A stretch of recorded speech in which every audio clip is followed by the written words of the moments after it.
High friends, welcome back to channel. Kathiravan இன்னைக்கு interview கொடுத்துருக்காருங்க. என்ன சொல்கிறாரு அப்படின்னு பார்த்தீங்கன்னா, பிக் பாஸ்லேருந்து ஏன் அந்த பண மூட்டையோட சீக்கிரமாக வந்துட்டீங்க அப்படின்னு கேட்டதுக்கு, எனக்கு எல்லாரும் வழி அனுப்பணும், அண்ட் தென் பணம் ரொம்ப மேட்ரு கிடையாது அப்படின்ற மாதிரி 10 லட்சம் வச்சுருந்தாலும் எடுத்திருப்பேன்.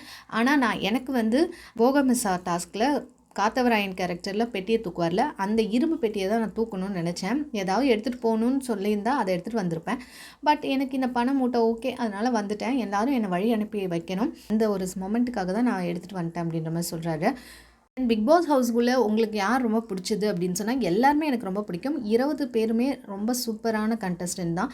அதில் கொஞ்சம் ஸ்பெஷல் அப்படின்னா தனம், என்னுடைய தங்கச்சி. ஏன்னா ரொம்ப வெல் டிசர்வ்ட், நல்லா ஒரு விளையாடுறவங்க. திடீர்னு பாதியில் போயிட்டோடனே எனக்கு அது வந்து கஷ்டமாக இருந்தது. ஸோ எனக்கு அவங்க வந்து ஸ்பெஷல் அப்படின்ற மாதிரி சொல்கிறாரு. எந்த மொமெண்ட்டில் உங்களுக்கு கோவப்படுத்தின மாதிரி இருந்தது, எரிச்சலாக இருந்தது அப்படின்ற மாதிரி கேட்குறாங்க. இதை நான் சொன்னால் டிப்ளமேட்டிக்னு சொல்லுவாங்க, இருந்தாலும் சொல்கிறேன், இதுதான் என்னுடைய ஆன்சர் அப்படின்ற மாதிரி சொல்கிறாரு. ஆக்சுவலாக பார்த்திங்கன்னா கோவம் ஒரு இடத்துல எல்லாருக்குமே வரும். அதில் பார்த்திங்கன்னா சின்ன சின்ன வாக்குவாதம் அந்தந்த டைமில் பேசி முடிச்சிருவோம். இது எக்ஸாம்பிள் அசீம் கூடயும் வந்திருக்கு, பூதவாணன் கூட ஒரு ரொம்ப ரேர் தான், அவர் கூட சில டைம் தான் வந்திருக்கு, அசீம் கூட வந்திருக்கு அப்படின்ற மாதிரி சொல்கிறாரு.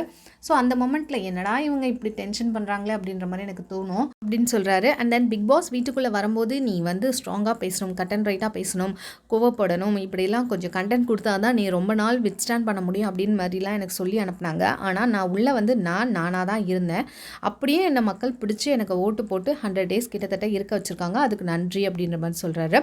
கோவம் வந்து ஒரு நிமிஷத்துக்குள்ளே எவ்வளோ பேரோட லைஃப்பை ஸ்பாயில் பண்ணியிருக்கு, எவ்வளோ பெரிய பெரிய தப்பான விஷயங்கள் நடந்திருக்கு அப்படின்ற மாதிரி சொல்கிறாரு. ஸோ ஒரு நிமிஷம் கோவம் டோட்டல் லைஃபையே ஸ்பாயில் பண்ணியிருக்கு. அதனால் அந்த கோவத்தை, ஒரு நிமிஷம் கோவத்தை நம்ம கான்கேர் பண்ண கற்றுக்கிட்டோம், நம்ம வின் பண்ண கற்றுக்கிட்டோன்னா கண்டிப்பாக லைஃப்பை வின் பண்ணலான்ற ஸ்ட்ராட்டஜி தான் நான் ஃபாலோ பண்ணேன். அதனால தான் இந்த கோவத்தை கான்கேர் பண்ணால் வேர்ல்டையும் கான்கேர் பண்ணலாம். வேணால் அந்த சுச்சுவேஷனில் வேணால் நம்ம வின் பண்ண மாதிரி தெரியும், அது தவிர வேறு ஒன்றும் கிடைக்காது. கோவத்தினால ஒரு 10 பைசா கூட பிரயோஜனம் இருக்காது அப்படின்ற மாதிரி சொல்கிறேன். கோவப்படாமல் பொறுமையாக பேசும்போது அவங்களுக்கும் ஈஸியாக புரியும், அண்ட் தென் அவங்களையும் கஷ்டப்படுத்தாமல் நமக்கும் ஒரு திருப்தியாக இருக்கும் அப்படின்ற மாதிரி சொல்கிறாரு. தென் கதிரவன் இவ்வளோ காமாக எப்போவுமே இருப்பாரா, எப்போவுமே அப்படித்தானா அப்படின்னு கேட்டால், இல்லை, நான் காலேஜ் வரைக்கும் ரொம்ப நல்லா டிஸ்ரெஸ்பெக்ட்ஃபுல்லாக ரொம்ப அராத்தாக இருந்தேன், ரொம்ப இதுவாக ஜாலியாக இருப்பேன், ஆக்டிவாக இருப்பேன்.